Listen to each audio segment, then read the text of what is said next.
Welcome back, and thank you for tuning in to Midnight Affairs Tales. We appreciate every single one of you. We'd love to know what part of the world you are watching from right now. Let us know in the comments. Now, let's dive into today's story, Chapter 1. The first thing I saw was the frosting, smeared across the kitchen floor like a wound. Lily's birthday cake. Red velvet. Uneaten. Fork still on the table. But no Lily. Amanda. I barked as I dropped my keys. My boots thudded against the tiles. The house echoed with a silence that screamed. Amanda appeared in the hallway, drying her hands with a towel. Too calm. She probably ran off, she said with a shrug that stabbed through my gut. She's 10. She doesn't run off. I scanned the room. Her school bag was still here. Her shoes too. But the front door was unlocked. And something else, on the wall by the kitchen counter. A scratch, like someone had been dragged or fought back. I knew violence. I'd seen it in sandstorms and city alleys. This wasn't random. Where's her phone? I asked. Amanda didn't answer. Where's her F***king phone, Amanda? She must have left it. Wrong answer. Lily never left without it. That phone was her link to the world and to me. I turned, scanning the living room. Something buzzed faintly under the couch. I got on my knees and pulled it out, Lily's old burner phone. She used it for games. I unlocked it with the code she made me memorize, my birthday. One message stood alone, timestamped an hour ago. They said not to tell you. But I think they're lying. That's when I knew. Someone had taken my daughter. And someone in this house was covering it up. Amanda opened her mouth to speak again, but I was already gone, racing upstairs, heart thudding, mind calculating. My hand shook, not from fear, from the familiar feeling I hadn't touched in years. War. And it had just come home. Before we move ahead, I just want to say, your support truly means everything. We're building something special here, and our next big goal is reaching 10,000 incredible subscribers. If you're feeling the emotions in these stories, imagine what's still to come.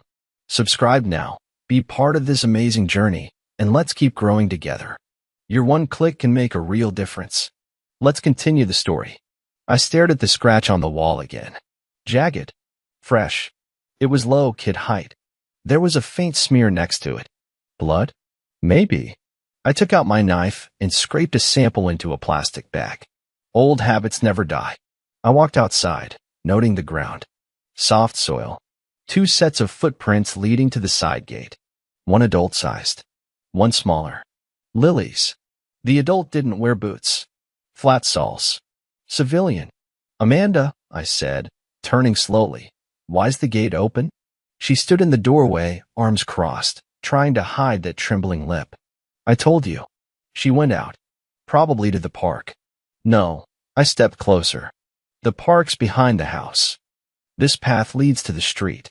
She shifted. Uncomfortable. Amanda had always been a terrible liar. Her mouth twitched right before she spoke. She was twitching now. You think I had something to do with this? She snapped. I don't think, I said, voice cold. I know. A pause. Then I turned and walked to the garage. My tactical bag was still where I left it, inside the locked trunk behind the shelving. Untouched. That's what made me sure. If this had been a robbery or abduction by force, they'd have taken everything valuable. But they didn't touch my gear. They knew what it was, and they knew not to touch it. I opened the bag, loaded my Glock, checked the tracker in Amanda's car. The last location? A service road off I-16, 20 minutes from here. She didn't follow me when I got in the car. I didn't expect her to, because Amanda wasn't just hiding something. She was in on it. And whoever took Lily didn't realize one thing. I wasn't just her father. I was trained for this. I parked 100 feet from the spot Amanda's GPS had last pinged. A dusty, half-abandoned service road. Old warehouses lined one side. The other? Pine trees and silence. But silence doesn't fool me. It has weight. It hums when something's off. I moved low, methodical. Scanned for cameras. Motion detectors. A single tire track curved off into the trees. Recent. Narrow. Like a van. That's when I heard it, faint, mechanical clicking. I followed it to a rusted-out storage unit, door slightly ajar. Inside, I found a laptop, humming, and on the screen, paused, a video of Lily, blindfolded, hands tied, sitting on a mattress, still breathing, alive. I swallowed the surge of rage that clawed at my throat. I clicked play. A deep voice, masked by a modulator. Mr. Callahan, we know what you are. We know what you did in Kandahar. If you speak, your daughter dies. Then a face. Not Lily's. Amanda's. In the corner of the screen, Amanda is pacing, watching, not crying, just watching. I hit pause. My jaw clenched. My mind snapped back to the text Lily sent. They said not to tell you.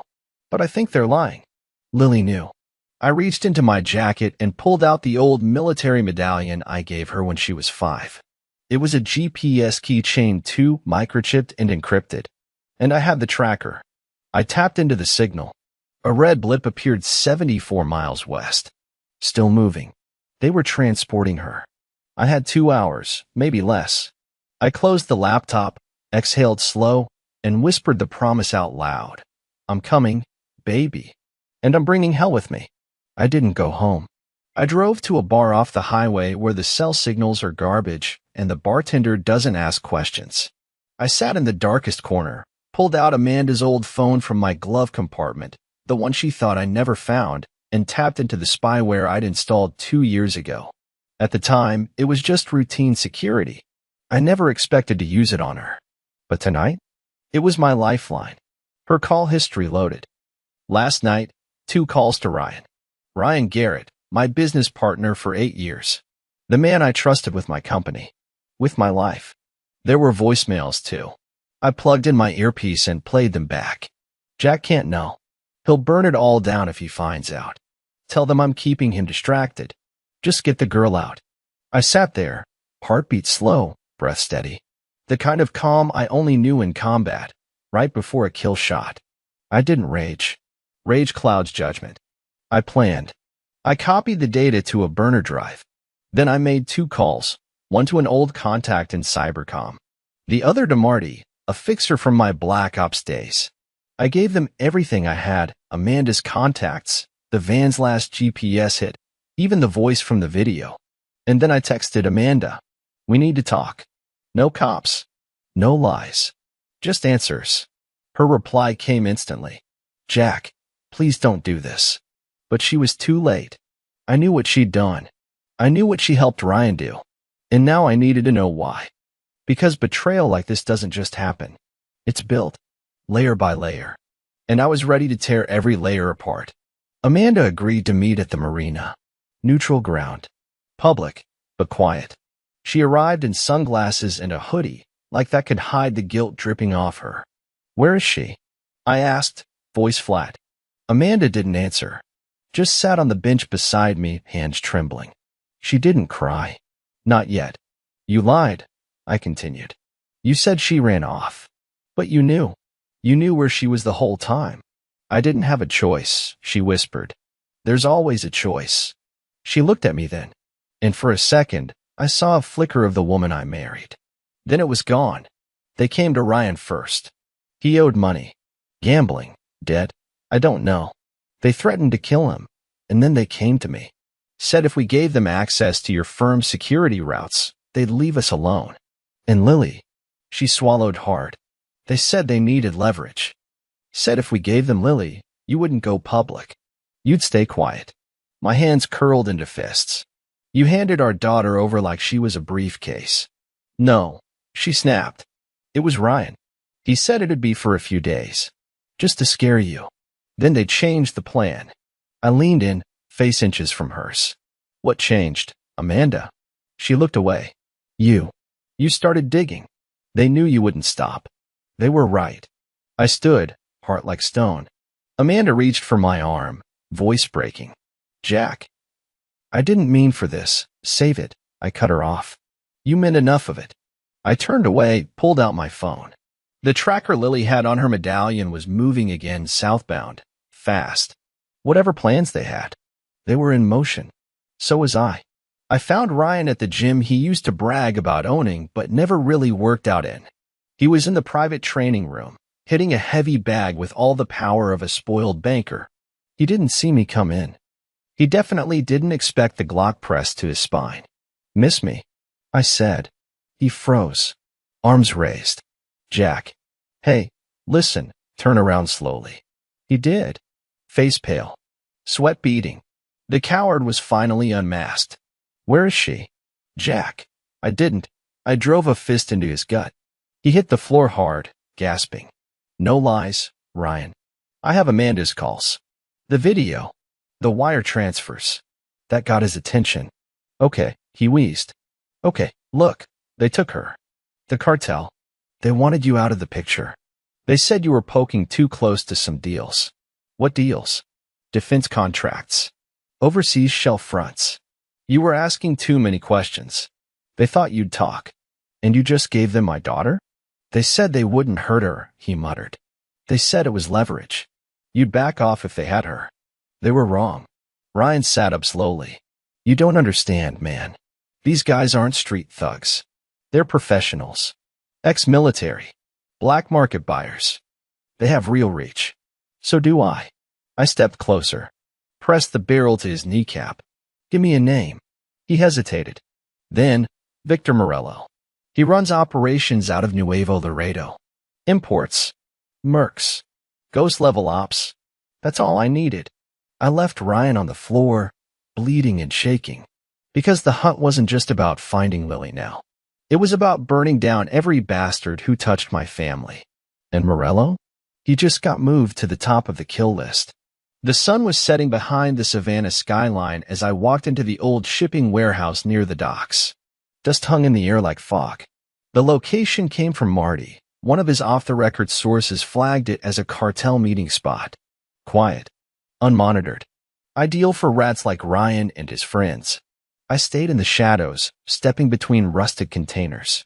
My ears tuned into faint voices up ahead, Spanish, quick, clipped. I moved closer, slow and deliberate. "Sise mueve, lo matamos. If he moves, we kill him." I peered through a gap in the steel wall. 3 men. One with a pistol on his hip. Another with a laptop open on crates. On the screen, I saw something that made my blood run cold. My company's logo. The bastards were inside my systems. Amanda hadn't just handed over a few passwords. She gave them full access. Security patrol routes. High-profile client data. Department of Defense backdoor codes. This wasn't just about silencing me. This was espionage. I raised my phone, snapped 3 photos, then backed out quietly. But a crack of rusted metal under my boot gave me away. "Quien anda ahi?" One of them shouted. Footsteps rushed. I ran toward the back exit, silent and fast. 1 breath. 1 beat. I turned the corner and slammed straight into a 4th man. He swung a baton. I ducked, grabbed his wrist, twisted till it popped. He screamed. I clapped a hand over his mouth and dragged him into the dark. "You scream again," I whispered, "and I start breaking real bones." His breath shook. "Where's the girl?" He spat blood. "Gone. Nuevo Laredo. They're moving her again tomorrow." "Where exactly?" He shook his head. "I don't know. I swear." I knocked him out cold and took his phone. GPS on. Contacts stored. Idiot. I left the warehouse behind, heart pounding. This wasn't just revenge now. It was war. And these men had no idea who they dragged into the ring. Back in my car, I plugged the burner into the laptop I'd stashed under the seat. I kept the engine off, kept the lights dim, let the street lamp outside flicker and hum above me while the files opened. The phone was loaded with audio recordings, orders, payment logs, and one chilling voice memo. "Target Callahan knows too much. Use the girl. If he doesn't shut up, we shut her down." My jaw clenched. The file was timestamped 2 days ago. That wasn't pressure. That was a kill order. I forwarded it to Marty and my contact at Cybercom, labeled it Level Red, Confirmed Threat. Then I sat there for a moment, listening to the soft ticking of the hazard light. 1 click at a time, my pulse syncing with it. Then another notification popped up. Unknown caller. Blocked ID. I answered, slow and silent. A voice buzzed through, distorted. "You're smart. Jack. But you're not invincible. My breath stilled.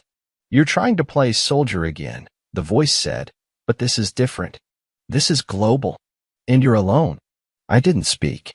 Let them talk. Back off. Take the L. Bury the grief. Or we'll send you what's left of your daughter in a shoebox. I ended the call without a word. I didn't need to respond. They'd hear my answer soon enough. I glanced at the photo Lily drew that I kept taped to the dashboard. Stick figures, labeled in crayon. Me. Daddy. Mom. Our house. Her smile was crooked, scribbled too hard. It always made me laugh. Now it made my chest ache. They thought I'd fold. Disappear. Mourn. They didn't realize I wasn't a civilian. I wasn't built for surrender. They'd taken my child to force silence. Instead, they gave me purpose. By morning, I had a plan. The man whose phone I stole, his name was Ronaldo Diaz, mid-tier operator in Morello's smuggling pipeline. His messages confirmed the next route. Lily was being moved through a fake customs convoy, southbound toward a ranch outside Nuevo Laredo. 3 vehicles. 2 armed. 1 unmarked van carrying the cargo. Lily was the cargo. I hit up Marty again. Told him to get me names, routes, driver aliases, everything. You going alone? He asked. Wouldn't trust anyone else, I replied. You're crossing into cartel land with 1 Glock and a grudge? I didn't laugh. I've crossed worse borders with less. Before I left, I stopped at my storage locker. Opened a case I hadn't touched in 6 years. Inside was everything I'd sworn I'd never use again. My old vest. Knives. Military-grade smoke canisters. A suppressed M4 I'd buried under layers of disuse. And a photo of my unit, ghosts now. I nodded at them like they were watching. This one's personal, boys. I drove southwest through the night. No music. No distractions. Just the hum of the wheels and my mind sharpening like a blade. By dawn, I reached the edge of cartel territory. The ranch lay ahead, behind a chain of low hills and fences with motion sensors. But that was fine, because I wasn't going through the front. I parked 3 miles out. Hiked the ridge. Watched through my scope. There she was. Lily. In the back of a van. Pale. Scared.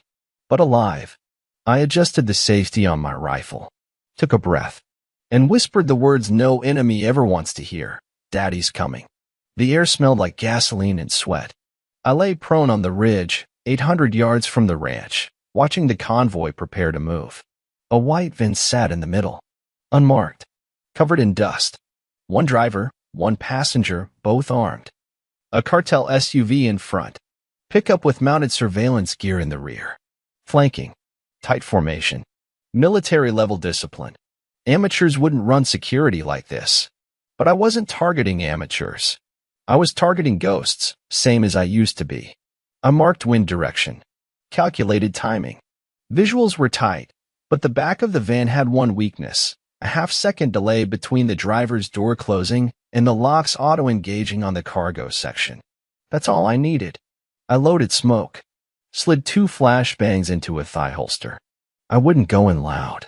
Not yet. I had to pull her out clean. Marty's intel showed a maintenance path through a gully behind the ranch. Unwatched. Old fence broken. I took it. I moved like water, low, invisible. Bypassed a motion sensor using a scrap of mirror and a handful of dirt. Slipped through the wire without a sound. I waited behind an irrigation tank until the vehicles rolled out. 10 seconds. 20. Then I moved. As the van hit the curve past the back gate, I deployed a homemade tire ripper, flattened the rear driver's side. Screech. Skid. Panic. 2 guards jumped out. Before the second man could raise his radio, I was on him, arm wrapped, knee to the spine, knife at the throat.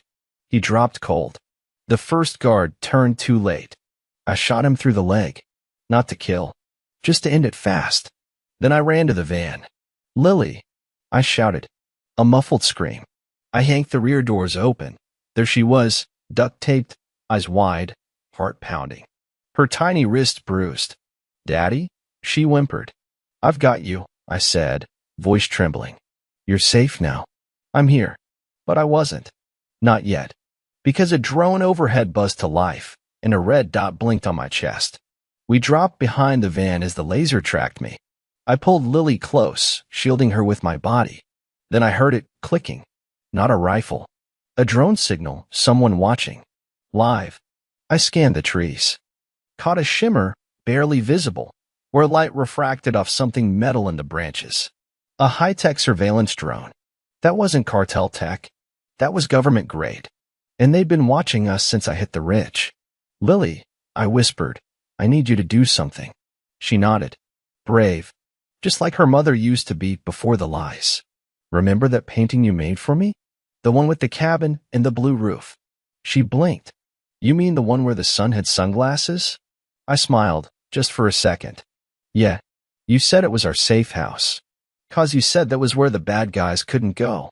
Exactly. It wasn't just a painting. It was code. We'd practiced this. Ever since she was old enough to know what I did.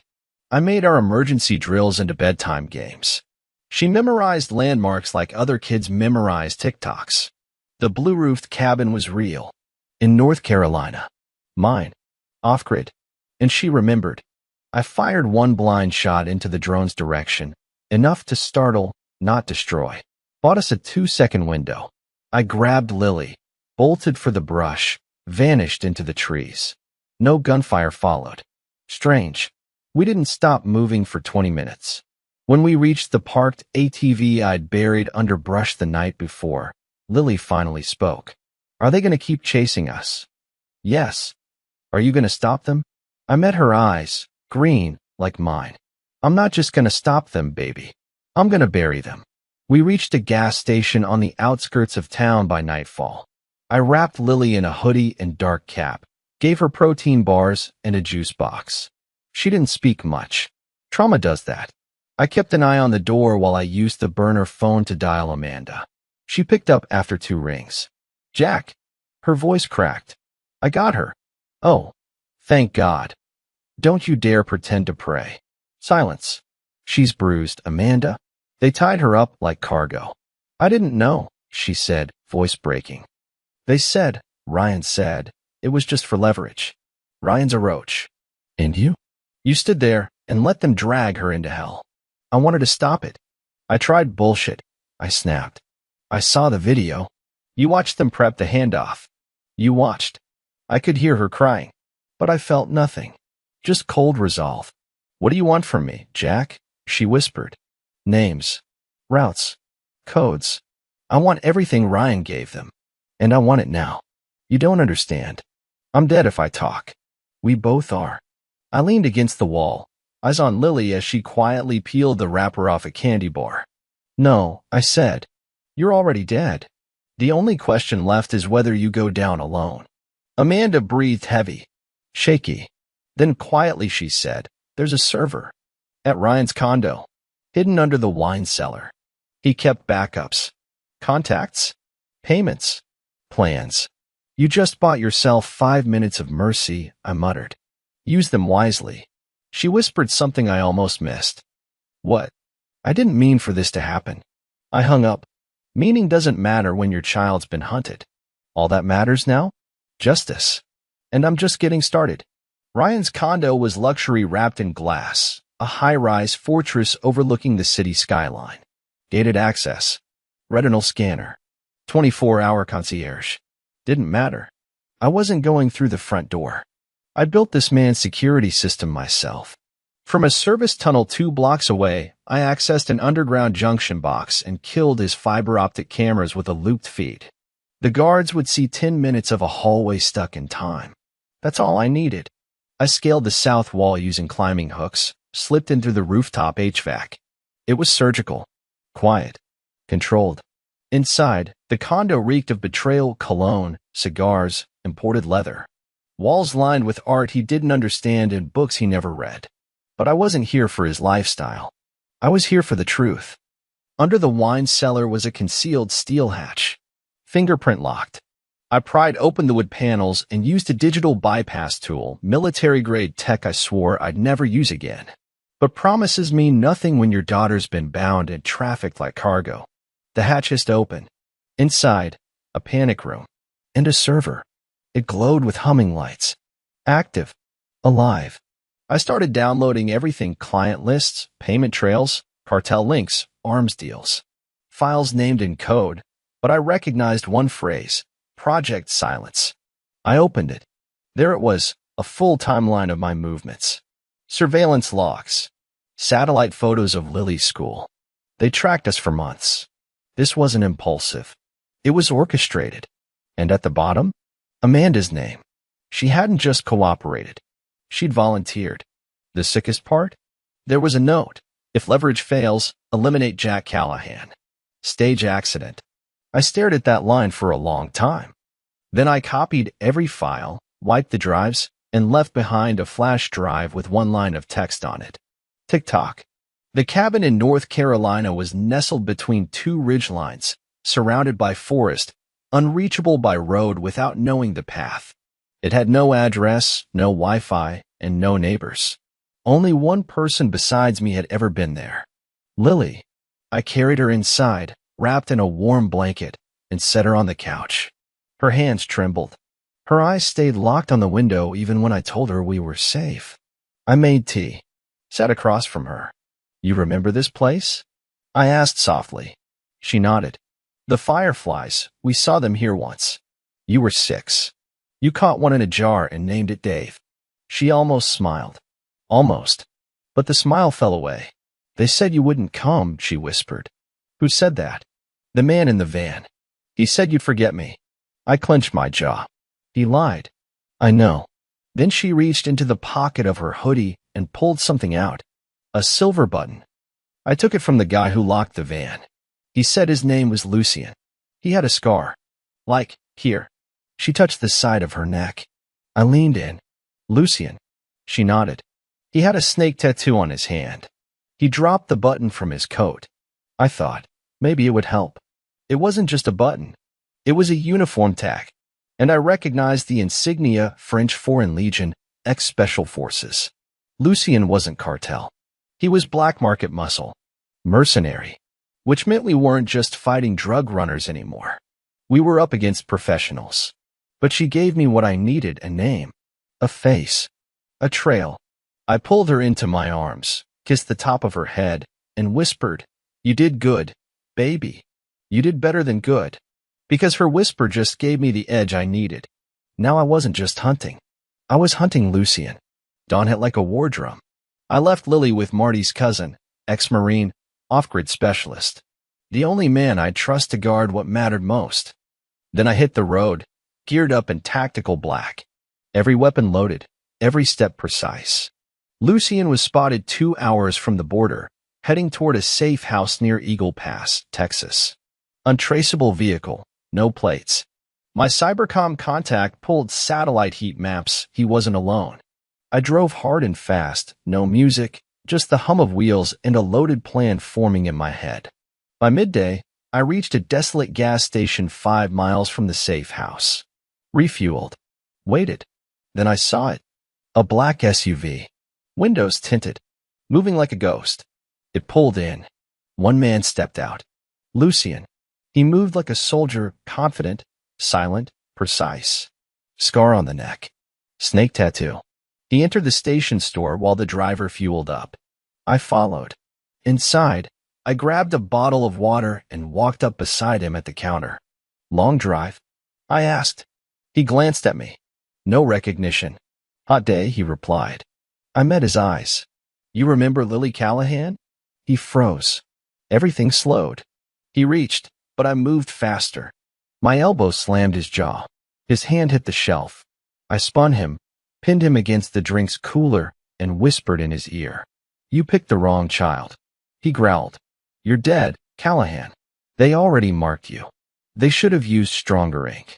I dragged him into the bathroom and zip-tied him to a pipe. Shut the door. Locked it. Then I leaned close. You're going to tell me where Morello is, or I'll make what happened in Kandahar look like a honeymoon. His lip curled. You won't break me.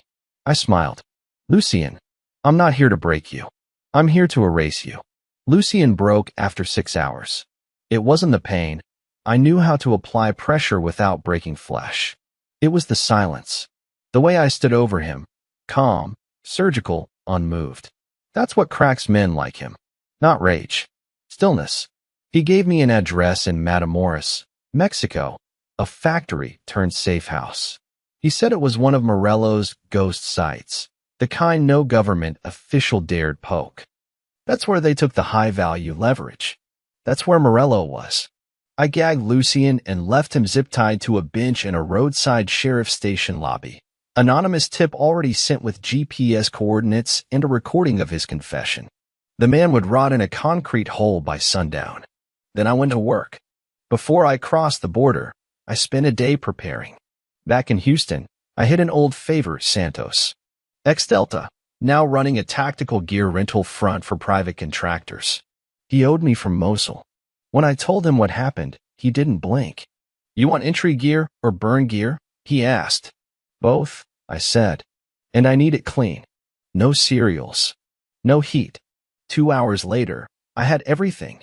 Breaching charges, flashbangs, silent comms, facial disguise kit, encrypted drone, and a sidearm I hadn't held in over a decade, a .45 caliber 1911 with my initials still scratched under the grip. That night, I didn't sleep. I trained. Burpees. Load drills. Low-light nav tunnel breathing. I tuned my body back to war. Not just to kill, but to control. Control the room. Control the target.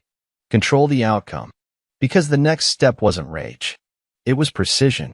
And when I crossed that border, I wouldn't be Jack Callahan the father. I'd be Jack Callahan, the nightmare they paid to forget. I was halfway to the border when the message came in. Encrypted. From Marty. You need to see this.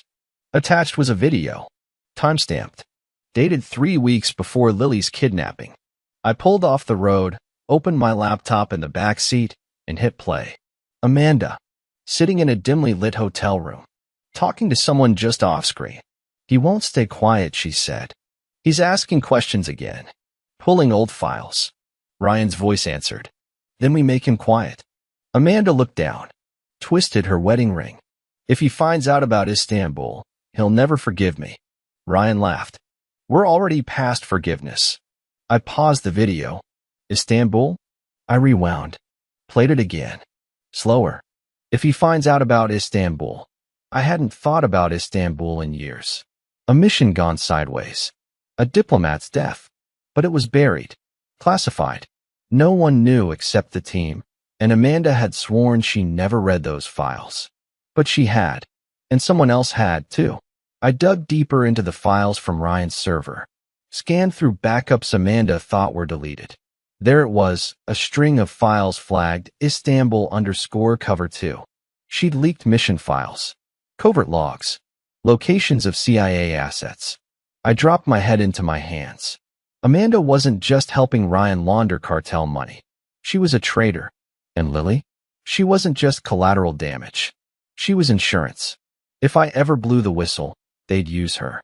The daughter of a patriot to discredit the patriot himself. I breathed slowly. The line between justice and revenge blurred a little more. But I didn't care anymore. The gloves were off. Amanda had chosen her side. Now I would choose mine, with fire. Matamoros wasn't a city, it was a war map drawn in dust and blood. Smugglers ruled half the streets. The other half belonged to men like Morello, shadows who knew how to vanish before the heat arrived. I crossed the Rio Grande by nightfall, hidden beneath a tarp in the bed of a freight truck that owed me a favor. Once across, I swapped to an unmarked pickup stashed in a mechanic's yard. Then I waited. The factory was just as Lucien described. Cinder block walls. Blacked out windows. A single access road. 3 sentries, 2 on the ground, 1 on the roof.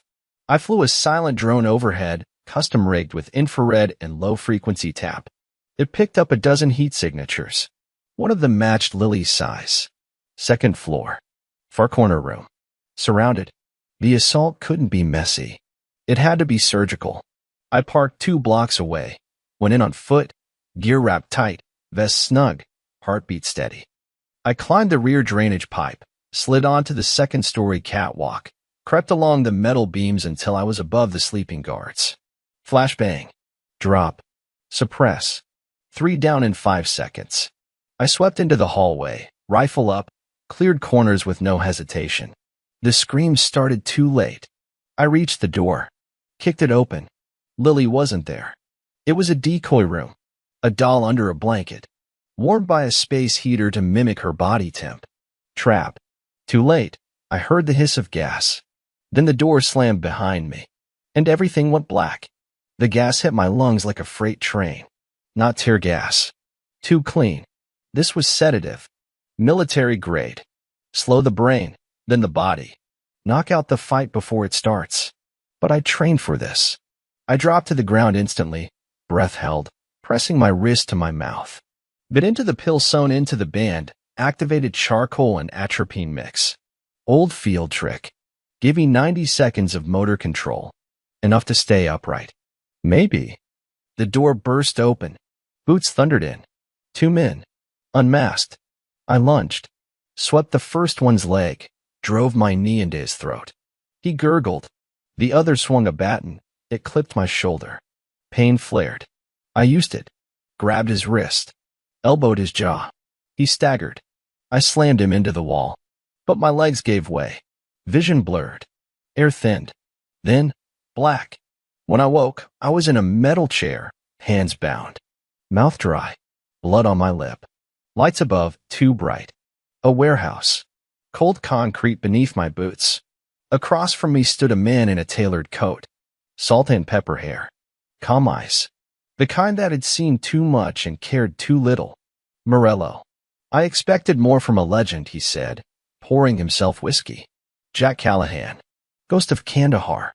Patriot. Father. Fool. I didn't respond. You know, he continued, swirling the glass, Amanda thought you'd never make it this far. But I told her he's stubborn. At that name, my fists twitched against the zip ties. Oh yes, he smirked. She was the first to flip. Istanbul was her price. We didn't even have to threaten her daughter. She offered the leak before we asked. You're lying, I croaked. No, he said, sipping. You just underestimated who she became. Then he pulled out a phone. Pressed play. Amanda's voice. He's a threat. If it comes to it, eliminate him. And just like that, something inside me broke. Not grief. Not pain. But permission. To end this. Completely. The moment Morello left the room, I dislocated my thumb. Pain ripped up my arm. White hot.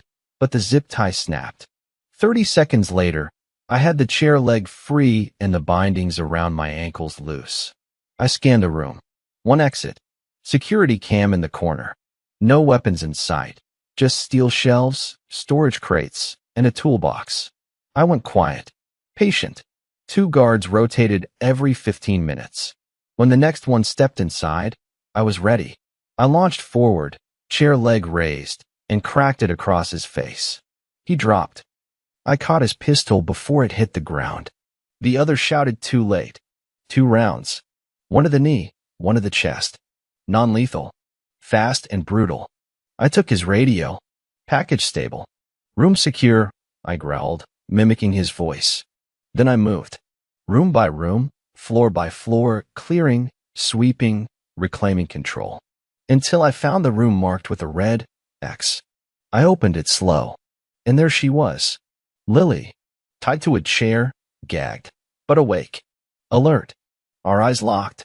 And for the first time in days, hers lit up. Daddy, she whispered, once I cut the gag. I pulled her into my arms. She trembled, but not from fear. From fire. I wasn't scared, she said into my shoulder. I know, baby.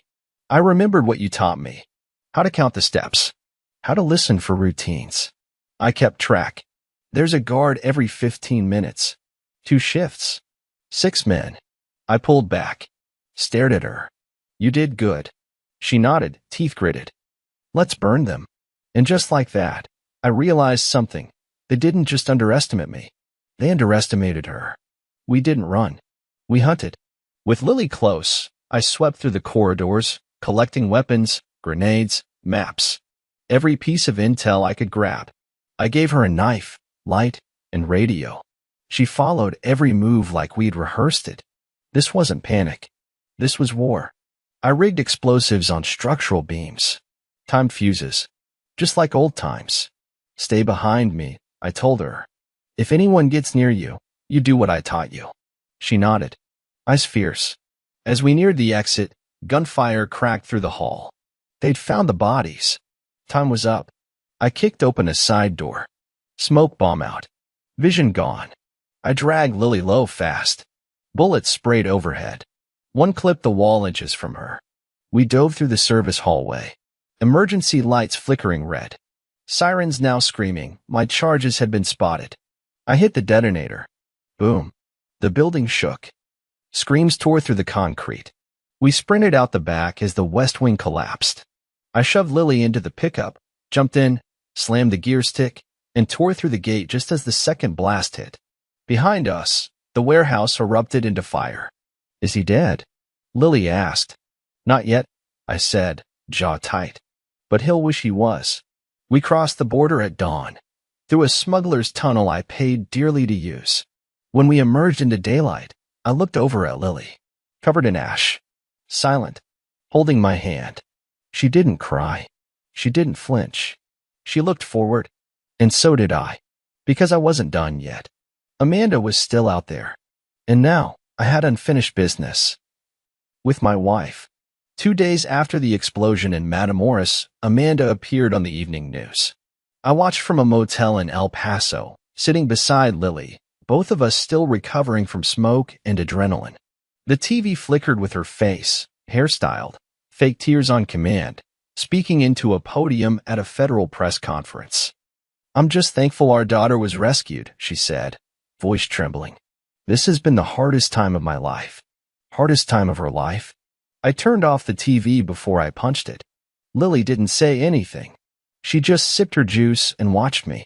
Amanda hadn't just avoided accountability, she was playing hero. Turns out she'd turned herself into a whistleblower after the Morello fire. Claimed she'd been under deep cover to help the FBI infiltrate the cartel. They bought it because she handed over Ryan. He was arrested in his downtown loft 2 nights ago. Unarmed. Crying. Amanda had sold him out. Saved herself. And now she was being rewarded. Deputy Chief of Cyber Intelligence. A government job. A clean slate. I stared at the headline. Wife of ex-Marine turned informant, a mother's courage. Lies. Lies wrapped in propaganda and washed in fake tears. But it didn't matter what the world saw, because Amanda knew the truth. And now, she knew I was still alive. I left her a message. Burn phone.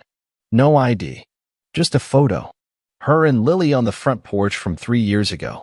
On the back, we're not finished. Ryan's face was pale in the courtroom photo. Lips pressed tight. Eyes darting. He wore a cheap suit, no tie, no pride. It was the look of a man who knew he was about to be erased.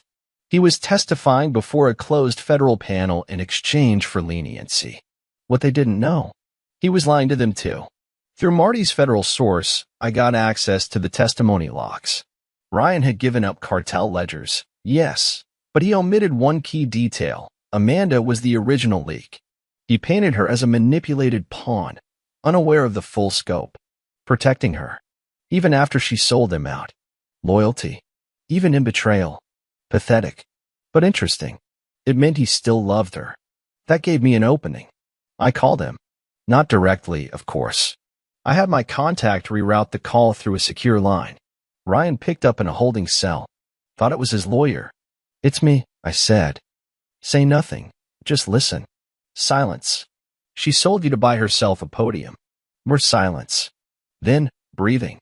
I have recordings. Files. Confessions. The ones you erased. You're not getting out of this. But you can choose how it ends. His voice finally cracked through. What do you want? Testify. Publicly. Tell them everything. Or I drop what I have. They'll kill me. They already planned to. I paused. She let them take Lily. Ryan. Do you understand that? Nothing for a moment. Then, where do I send the statement? He sounded broken. Good. Because the truth was the only weapon I had left. And I was about to aim it at the center of Amanda's perfect little empire. Amanda's power didn't come from bullets or muscle. It came from data. Control the servers, the stories, the narrative. You control the battlefield without ever pulling a trigger. So I went after her where it hurt most. Her new federal server. Encrypted. Heavily firewalled. State-grade protocols. Didn't matter. I'd written the architecture 10 years ago under a government subcontract. They changed the passwords. They never changed the framework. I slipped through the back door during a fake update push. And there it was, her command center. Messages. Hidden folders. Dossiers on whistleblowers. Embedded code in federal case files meant to vanish anyone who got close to her truth. I copied everything. Twice. Then I found something else. A subfolder named Project Spectre. Inside, active blackmail. Government names. Overseas kill contracts. Evidence Amanda wasn't just laundering money. She was laundering entire identities. She wasn't just cleaning house. She was building an empire. I recorded a video message. My face in shadow. Voice modulated. Background. Flashing screenshots of files, contracts, kill orders. The truth. Then I attached the clip to every major media outlet. I scheduled the leak to drop in 72 hours. That was her window. Her last chance. One message to her inbox. Come alone. No guards. No lies. Just truth. You owe her that. Attached, a location. The cabin. Our cabin. Where it all started. Where she swore she'd never lie to me again. And where I planned to end this. One way or another. The cabin looked the same. Pine needles scattered across the porch. The wind whistled through the trees. Morning fog crawled across the clearing like a ghost that never left. I was inside at dawn, pacing. Lily was safe, 2 counties over with Marty's team. Guarded. Shielded. She didn't know what was coming today, just that I had to settle something. Amanda arrived at exactly 10 a.m. alone. Hair down. No makeup. Gray coat over black jeans. She looked smaller than I remembered. But it wasn't the years or the stress. It was the weight of truth catching up. She stepped inside without knocking. Closed the door behind her. You called, she said quietly. I gestured to the table. Sat opposite her. Between us, the old chessboard Lily used to play with. You lied about everything, I said. Amanda didn't argue. You sold me out. Sold Lily out. You let Ryan plan her abduction while you posed for cameras. Her voice cracked. You think I don't live with that every second? No, Amanda. I don't think you live with anything. I think you escape it. With just enough truth to keep the mask on. She looked down at her hands. I didn't know they'd take her like that, she whispered. They promised. They're criminals. And you believe their promises? Silence. Heavy. I lost you, she finally said. I lost you years ago. And I wanted something back. Anything. So you took our daughter. Tears slid down her cheeks, silent. You think this meeting's about forgiveness? I asked. Amanda looked up. No, she said. It's about the end. And she was right. Because outside, 3 federal SUVs had just pulled into the woods. She brought company. I stood slowly. Calm. Controlled. You had one last choice, I said. I made it, she replied. Me too. I pressed the switch in my pocket. And every file I'd gathered went live. News broke before noon. The video flooded every platform. Dark screen, voice distorted, files pouring across the screen in real time. Government secrets. Dossiers. Amanda's voice on loop. If it comes to it, eliminate him. And then, chaos. Amanda's security detail pulled her out mid-meeting. But it was too late. Her name was trending nationwide. Not as a hero, as a fraud. From mother to mastermind, Amanda Callahan exposed. The footage of Lily's captivity, the ledger from Ryan's database, the intercepted voice recordings, it all unspooled like a slow-motion execution. Amanda tried to spin it. Press conferences. Lawyers. Denials.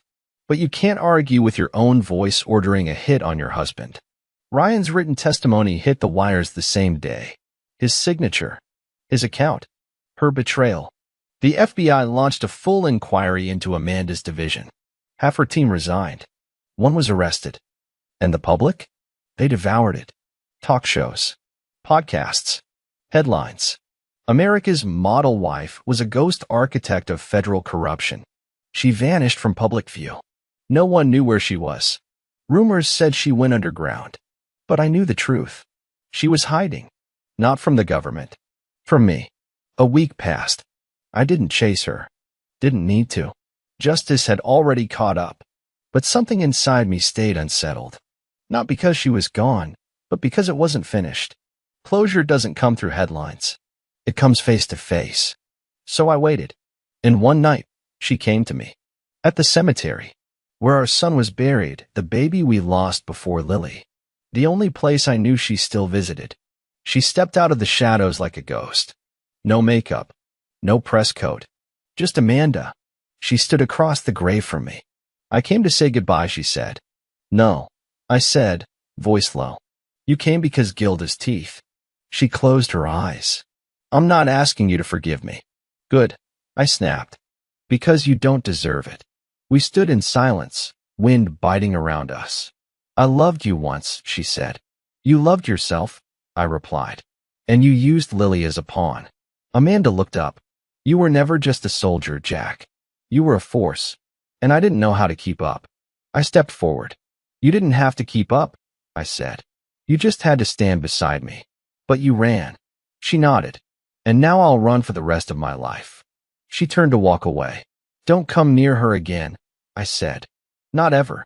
Amanda paused, then nodded once, and walked into the dark. I looked down at the headstone, ran my fingers over our son's name, and whispered, it's done. But I wasn't a soldier anymore. I was something else. A father. And finally, after all the blood and fire, a free man. By the second week, the empire Amanda helped build was collapsing. Ryan's plea deal was revoked when they discovered he'd hidden offshore accounts. The FBI froze everything: personal assets, shell corporations, crypto vaults. Every contractor they'd paid for silence was now being hunted. I sat in front of a monitor, watching it unfold like a slow-motion implosion. News anchors called it the most comprehensive internal corruption takedown in modern U.S. intelligence history. But that wasn't the part that mattered to me. What mattered was the quiet knock on my cabin door that morning. It was Santos, my Delta buddy, the one who gave me the gear. He had a file in hand and a face like stone. You asked me to track down the remaining names in Amanda's dossier, he said. There's one left. Slippery bastard. Financial ghost. Cartel handler. Cleaned her money and Ryan's. Name. Marco Ibarra. Goes by the broker. He's the one who brought Amanda into the cartel circle. Made her valuable. Lives like a ghost in Colombia now. I stared at the file. A new name. A new face. But the same sickness. You want me to flag him? Santos asked. No, I said, jaw tight. I want to finish what I started. Santos just nodded. You sure? He asked. I wasn't sure about a lot of things. But I'm damn sure about this. I didn't need courtrooms. I didn't need the media. Some debts aren't paid in court. They're paid in blood. Cartagena, Colombia. Hot, dense, pulsing with noise and shadows.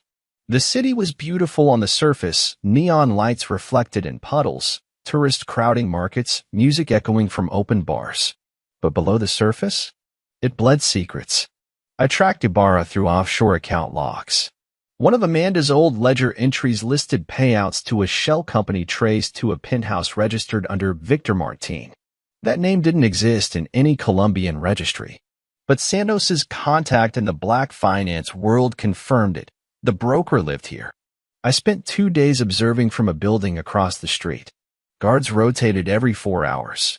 Cameras swept in overlapping arcs. A rooftop helipad, always clear.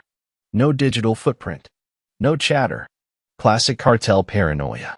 On the third night, I made my move. I dressed local, vendor gear. Walked right into the service elevator during a linen delivery, face half covered, posture non-threatening. By the time I reached the 18th floor, I had the route mapped in my head. I moved like smoke. Down the hall. Past 2 guards, both disabled quietly. Into the penthouse. The broker was in his office, back turned, classical music playing. I was wondering when you'd come, he said, without looking. So he knew. Or guessed. Either way, he didn't move. You brought this on yourself, I said. He sipped his drink. No. Your wife did. I just gave her the door. He turned. Old. Trim. Calm. A man who never lifted a weapon but had buried hundreds with his hands clean. What do you want, Mr. Callahan? Finality. I don't fear death, he said. Good, I replied. I pulled the trigger. Twice. No speeches. No debate. Just justice. Because sometimes, karma needs a bullet. 3 weeks later, the courtroom was silent. Amanda stood at the defense table, hands cuffed, face pale. Her lawyer's voice droned on, something about mental pressure, manipulation, trauma. The usual. But everyone in that room had already seen the evidence. The videos, the recordings, the bank transfers, and the silence. Amanda had never once asked about Lily during the hearings.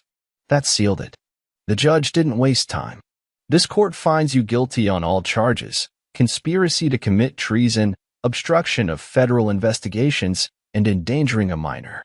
Amanda closed her eyes. You were sentenced to 15 years. No parole. Federal custody.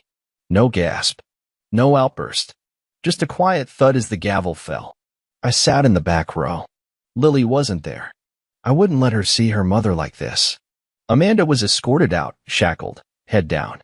But just before she disappeared through the door, she turned. Eyes met mine. I didn't blink. She mouthed one word. Sorry. I nodded once. Not as forgiveness, but acknowledgement. Because she didn't deserve forgiveness. But she deserved to carry the weight. The media storm exploded after the verdict. Documentaries. Podcasts. The Amanda Callahan case. Everyone wanted a piece. I ignored them all. I went home. Lily was on the porch, sketching. Hey, I said. She looked up. Is it over? I sat beside her, wrapped an arm around her. It's getting there. She leaned against me, and for the first time in what felt like a lifetime, she smiled without faking it. Not because the war was over, but because the truth had finally won. Peace doesn't arrive with a sunrise. It comes quietly, slowly, like an old friend too ashamed to knock at the door. Weeks passed. The media noise died down. The investigations shifted to other corrupt players Amanda had exposed. Her final, unintended service to justice. I let it all fade behind me. Lily and I moved back into the cabin. The same one where Amanda had sat across from me, lying with practiced ease. I gutted it. Ripped up every piece of furniture that held a memory I couldn't trust. Repainted the walls. Sanded the floors. Turned a battleground into something warm again. Every morning, Lily helped me. She painted the walls with blues and greens. Said it reminded her of water, of movement, of starting over. One night, as we sat on the porch watching fireflies blink through the trees, she asked, "Do you miss her?" I didn't answer at first. Then, "I miss who I thought she was." Lily nodded like she understood more than any 10-year-old should. "She didn't deserve you," she said, resting her head on my arm. "But I do." That hit deeper than any bullet ever could. And in that moment, I stopped being a soldier. I became a father again. For real this time. Cleaning out the storage room one afternoon, I found a sealed envelope with my name on it. Handwritten. Amanda's script. Faint and uneven, like she was trying to get it right one last time. I stared at it for a long time before opening it. "Jack, if you're reading this, I've already lost everything. And you were right. I became someone I never thought I could be. I let fear guide me. Let ego build the house, and let guilt pretend to fix it. I won't ask you to forgive me. I just hope Lily never forgets that she was always the only good thing I ever helped create." Hey, I read it twice. There was no apology for the betrayal, just a quiet admittance of loss. Lily found me sitting with it later that night. "What's that?" she asked. "A ghost," I said, and tucked it back into the envelope. "Should we burn it?" she asked. I smiled at her. "No, we don't need fire to forget. We just need to keep walking forward." She nodded, took my hand, and we sat together under the stars. That night, I didn't dream of war. I dreamed of watercolors. By spring, the cabin didn't just look different, it felt different. We'd installed new windows, rebuilt the porch. Lily hung wind chimes from the rafters, and every morning the breeze carried soft music through the rooms. But the biggest change wasn't the house. It was her. She laughed now. Real laughter. The kind that came from her belly, not her throat. She painted more. Big canvases. Landscapes. Memoryscapes. One was a picture of her, me, and a mountain with no path, just the two of us holding hands, walking straight up it anyway. You're not going to put that in a museum? I teased. No, she smirked. It's staying right here. We hung it above the fireplace. Every evening, she'd read aloud from the books I used to love but never had time to finish.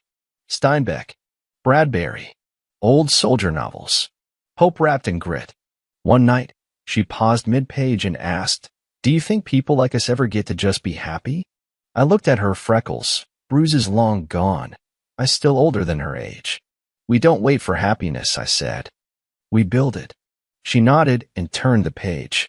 It was a Tuesday when the knock came. Not loud, not aggressive. Just 3 short taps, like someone unsure of being welcome. I opened the door to see a man I hadn't seen in 8 years. Clay Mercer. Last man standing from my Kandahar unit. Left the team after his son died in a school shooting. We'd exchanged 1 letter since then. No calls. He stood there in a brown jacket, hands in his pockets, eyes guarded. "Jack," he said. "Clay, you got time?" I stepped aside. Inside, we sat in silence for a minute. "I saw the hearings," he finally said. "Saw what you did?" I waited. "I'm building something," he continued. "A private op rescue missions. Children like Lily. Trafficked. Forgotten. No politics. Just purpose." I looked at him. Saw the weight he carried. Same as mine. "You want me in?" "I want the man who burned a cartel empire down for his daughter." "Yeah, I want you in." Lily walked into the room then. Hair tied up, barefoot, holding a brush. She looked at Clay, then at me. "Friend of yours?" "Brother," I said. She nodded, smiled slightly, and disappeared back down the hall. I turned back to Clay. "I'm listening." Because the war wasn't over. It had just changed direction. The night after Clay's visit, I couldn't sleep. I stood on the porch, looking at the stars, listening to the soft rustle of trees and the chime Lily had hung just outside the window. For the first time in years, I wasn't thinking about enemies or revenge. I was thinking about what came after. Clay's offer sat in my chest like a loaded rifle full of purpose, but heavy with responsibility. Inside, Lily stirred. She padded out in her socks, her blanket wrapped around her shoulders. "You're thinking loud again," she said, eyes half closed. I smiled. "I am." She sat beside me, pulling her knees to her chest. "You're going with him, aren't you?" I hesitated. "I don't have to." She looked up at me. "You do." I swallowed. "I spent so long trying to protect you from that world, Lily." "And you did." She leaned her head on my shoulder. "But maybe now you help protect kids who don't have someone like you." The wind blew softly. The trees swayed. For a moment, everything was still. She was right. This wasn't about chasing ghosts anymore. It was about building a world where fewer ghosts are born. I kissed her forehead. "I won't be gone long," I said. "You always come back," she replied. And that promise, that truth, felt more powerful than any weapon I'd ever held. Clay and I launched our first mission 2 months later. Guatemala. 2 kids. Brothers. Taken from a refugee camp and sold to a transport ring. We tracked the buyer to a private estate posing as an orphanage. High security. Armed guards. No government oversight. It was everything I used to face overseas. Only now it was happening in our hemisphere to children. Innocence. Forgotten by paperwork and red tape. We went in at dawn. Flash entry. No fatalities. Swift, clean, no errors. The kids were in a locked storage room. Dazed. Starving. One of them clung to Clay's arm. The other? He stared at me with hollow eyes until I showed him a photo of Lily, smiling. Safe. "You'll be okay," I told him. "I promise." Back at the airstrip, Clay sat beside me on the tarmac. "Never thought I'd be doing this again," he said. I handed him a cigar. "Feels different, doesn't it?" "Feels right," he nodded. We watched the sun rise behind the cargo plane that carried those boys back to safety. No medals. No parades. Just peace. And for the first time, I felt what I never thought I'd earn. Not redemption. Honor. Because survival isn't the end of a story. It's the responsibility to help someone else begin theirs. When I got back to the cabin, a letter was waiting. No return address. Postmarked from a federal correctional facility. Amanda. I stared at the envelope for an hour before opening it. Jack, I heard what you're doing. What you've done. Saving children. Doing what the rest of us never had the spine to do. I'm not writing for forgiveness. I'm writing because I finally understand what it means to lose everything and still stand up again. I'm proud of you. Tell Lily I think of her every day. I hope she grows stronger than both of us. Hey, it didn't make me feel better. But it didn't make me angry, either. It was just a line in the sand. A ripple on water already disturbed. I read it once more, then folded it away into the same box where I kept Lily's early drawings and one picture of Amanda before the lies. Lily found me later that night. I didn't hide it. She read it. Quietly. Then she said something I didn't expect. I hope she finds peace. Even if she never gets to see us again. I didn't reply. I didn't need to. Because she meant it. And for that moment, I knew we had broken the cycle. It was her idea. Lily wanted to speak at her school's end-of-year event. A public forum on courage and justice. She stood in front of a packed auditorium, wearing her favorite denim jacket, a microphone in hand, a fire in her chest that only survivors carry. My name is Lily Callahan, she began, steady. When I was 10 years old, I was taken. My father found me. Gasps murmured through the room. He didn't just save me. He made me feel safe again. And now, he saves other kids who don't have a dad like him. But this story isn't just about him. It's about what happens after the fear. After the fire. She paused, looked right at me in the front row. We don't let pain define us. We build with it. And we protect the people who can't protect themselves.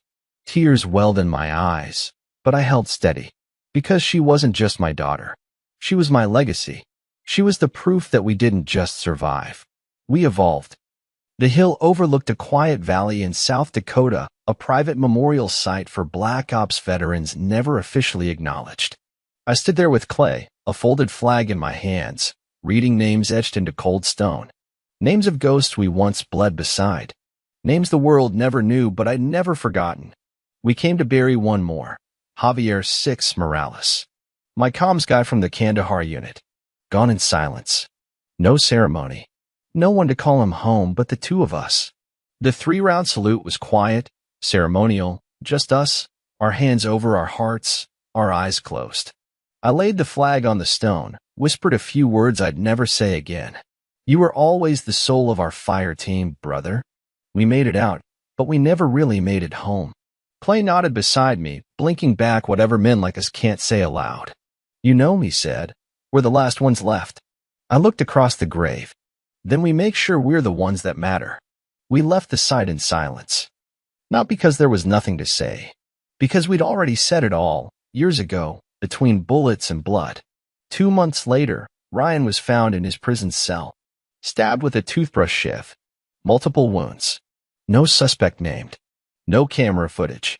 Just blood, silence, and one folded piece of paper found in his pocket. She used us both. That was it. No name. No final prayer. Just a man who finally saw the truth and had nowhere left to run. I stared at the article for 10 minutes before tearing it in half. I didn't feel relief. Or vengeance. Just finality. The last chapter of the betrayal that started this all had been closed not with bullets, but with karma. Lily asked me if I was sad. No, I said. He made his choices. And in the end, he paid for them. She nodded. Not out of cruelty, but out of understanding. She'd grown up faster than she ever should have. But now, she carried wisdom, not wounds. That mattered more than justice. That meant healing had won. The cabin was alive now. It didn't creak in pain anymore. It didn't feel like a bunker or a fortress. It breathed. Lily filled it with music, an old record player Clay gifted her. She played Springsteen, Stevie Nicks, even some of my old Johnny Cash vinyls I thought were long gone. The walls had color now. Her paintings lined the hallway. Dreams in acrylic. Memories turned into mountains, lakes, skies with no ceiling. We hosted 2 of the rescued boys from Clay's operation last Christmas. I built bunk beds. Lily taught them how to roast marshmallows and paint galaxies on wood panels. One night, as the boys slept, Lily whispered, "This feels like a real family." I turned away before she saw my eyes blur. She wasn't wrong. We weren't just surviving anymore. We were growing, living. And for the first time since this war began, I let myself believe that maybe I didn't just win justice. Maybe I won peace. 1 year to the day since I pulled Lily from that van in Matamoros, I stood at the edge of the woods behind our property, holding the dog tag I never thought I'd wear again. I pressed it into the soil, covered it, not as a grave, as a seed. Behind me, Lily called out, "Dad, come see this." I walked back up the trail. She stood next to a carved wooden sign she'd been working on for a week. Callahan Safe House, EST 2025, below it, her smaller handwriting read, "You made war. We made peace." I stared at it for a long time, then hugged her, tight, because the war they started with me wasn't just over. It was documented, recorded in ashes, rebuilt in trust. They took my daughter to silence me, but I didn't just survive. I made them listen. And now, we were the ones writing the ending. The envelope was thick, unmarked. Clay handed it to me while we stood outside the airstrip hangar, the sun bleeding into the horizon behind us. "New intel," he said. "Girl, 13, taken in Arizona. Border town snatchan van. We tracked her across to a private transport cell north of Tijuana." He didn't say more. He didn't have to. I opened the folder, saw her face. Young, bright, the kind of face the world forgets once it's stolen. "She got a family?" I asked. "Mom. No dad. Local police think she ran off. They gave up on day 3. And this is day 15. I closed the folder. 15 days meant the window was closing. Clay put a hand on my shoulder. "You don't have to say yes." I didn't answer him directly. I just walked toward the gear room, pulled my old vest off the hook, ran my fingers over the stitching. The initials Elsie sewn in by Lily when she was younger. She'd said it stood for Legendary Callahan. But now, it meant legacy continues. Before I left for Mexico, I sat with Lily under the tree we planted last spring, the one we named Hope. "You'll be gone long?" she asked, not scared, just curious. "Maybe a week. Could be less." She handed me a small silver pin, shaped like a compass. "I made it in art class," she said. "So you always find your way back." I tucked it into my chest pocket. "You're the reason I always do." She looked up at me. "Promise me one thing. Anything. When you find that girl, bring her home like you did with me." I leaned in. "I promise you, Lily, no matter what, she gets home." She hugged me hard. No tears, just strength. That's when I realized. Lily didn't just survive trauma. She'd grown into someone who understood the weight of saving others and the grace of letting someone go when they had to fight for someone else. She was braver than I'd ever been. The rescue wasn't clean. 2 men dead, 1 injured. The girl safe. Her name was Alondra. She barely spoke for the first 12 hours. She sat beside me on the extraction truck, knees pulled to her chest, eyes hollow. But when I handed her the photo Lily drew, the one with our house, the fireflies, and the blue cabin roof, she finally looked up. "She drew this?" she asked. "Yeah," I said. "She used to be where you are. Scared. Alone. Is she okay now?" "She's more than okay." Alondra stared out the window. "I want that. You'll get there," I promised. "And until you do, we'll walk with you." She nodded once. A tiny flicker of light behind tired eyes. It was enough. Not victory, but proof that war could be rewritten, one child, one life at a time. We got home just before dusk. Lily was waiting on the porch, hair tied back, sketch pad in hand. When she saw Alondra step out of the truck, she didn't wait. She ran to her and hugged her like she was family, because she was. That night, the 3 of us sat on the back porch, watching the first fireflies of the season dance through the grass. Alondra whispered something I almost didn't catch. "They're real." "What is?" Lily asked. "The fireflies from her drawing. I didn't think they were real." Lily smiled. "They only come when you're safe." I leaned back, arms around them both. And for once, I didn't think about missions or vengeance or ghosts. I just breathed. Because in the end, they didn't silence me. They gave me a reason to speak louder, through action, through fire, through love. And now? We were the ones lighting up the dark. I didn't watch the interview live. I only heard about it 2 days later, when Marty forwarded me a link with a simple caption. She finally said it. I waited until the house was quiet.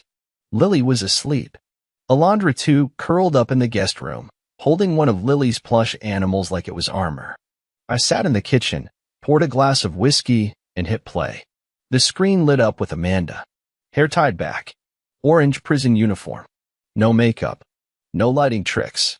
Just the raw truth on her face, hollow eyes, thin frame, voice worn down by consequence. The journalist sat across from her, stiff and rehearsed. Amanda, do you have anything to say to your daughter? And to Jack? Amanda didn't blink. There's nothing I can say that fixes what I did. She paused, swallowed hard. But I will say this, they survived me. And I hope that survival turns into something bigger than I ever was. The interviewer leaned in. Do you regret choosing the cartel? Amanda shook her head slowly. No, I regret not choosing them. My family. I stared at the screen. No tears. No rage. Just silence. And maybe that's what healing really is, not forgetting what someone did, but choosing to no longer carry it like a knife. I closed the laptop. Went outside. The wind had picked up. The chimes swayed softly. In the dark, I whispered toward the stars. She said it. Lily. You won. We won. And I meant it. The funeral was unmarked. No family. No service. No flowers. Just a cold, gray plot in a forgotten federal cemetery reserved for inmates without claims. I hadn't planned to go, but part of me needed to see it through. I arrived just as the groundskeeper was lowering the coffin. No nameplate. Just numbers. I stood at a distance. Didn't move. Didn't speak. A gentle breeze passed, rustling the nearby branches. Even nature seemed unsure of whether to grieve or forget. You know, a voice said behind me. I turned. Clay, dressed in black. Quiet, steady. I figured you'd come. He made choices, I said. Yeah, Clay nodded. And he died still running from them. We stood there, two men shaped by war and betrayal, watching a ghost vanish into the dirt. No one else is coming, Clay said. They never do for men like him. We walked back toward the truck. Halfway down the gravel path, I stopped. Dropped a single item into the grass near the grave. Ryan's old challenge coin. One he gave me after our first contract together, back when I still believed in him. Clay saw it and asked nothing, because it didn't need explanation. Ryan died with nothing. No family. No redemption. But he died with his truth finally known. And that mattered. Not for him. For me. The air was heavy with rain, though not a single drop had fallen yet. I sat in the truck, parked outside Lily's school, watching the kids run across the grass, backpack swinging, laughter echoing. I wasn't protecting her anymore. I was just being her father. A presence. A peace. When she spotted me, she waved. Not shy, not ashamed. Proud. This was her life now. No security details, no hidden weapons, no coded messages tucked under pillows. Just routine. Stability.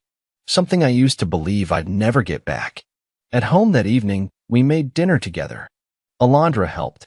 She chopped vegetables with a confidence that hadn't been there months ago. Lily played her favorite playlist through the speakers, soft, mellow acoustic songs that made the house feel warm.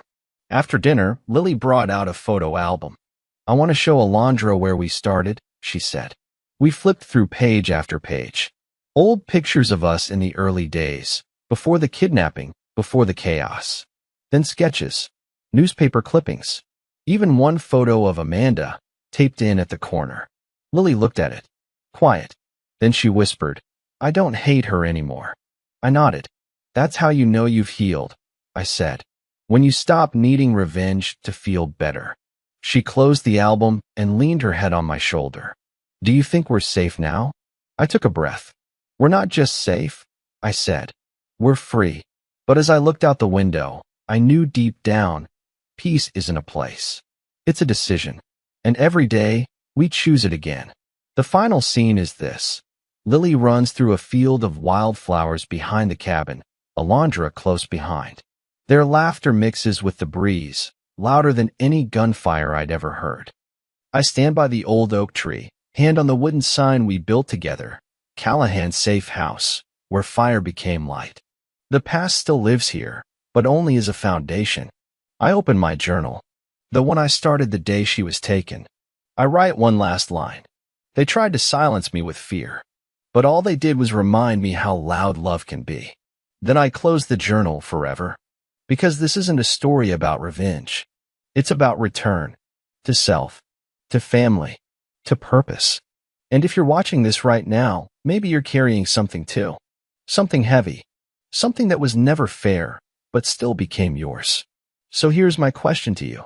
What's your fight? And what will you do when it's finally over? Let us know in the comments. I want to hear your story. We want to hear it. And if this story hit you deep, if it made you feel something real, don't just hit like. Don't just subscribe. Leave a line. Say something. Be the voice someone else might need to hear. Because maybe someone's watching this from a dark place right now. And maybe your words are what pull them out. This was "My daughter was kidnapped to silence me. I taught the kidnappers what war really means." And I'm Jack Callahan. Still standing. Still speaking. And now, I'm done running.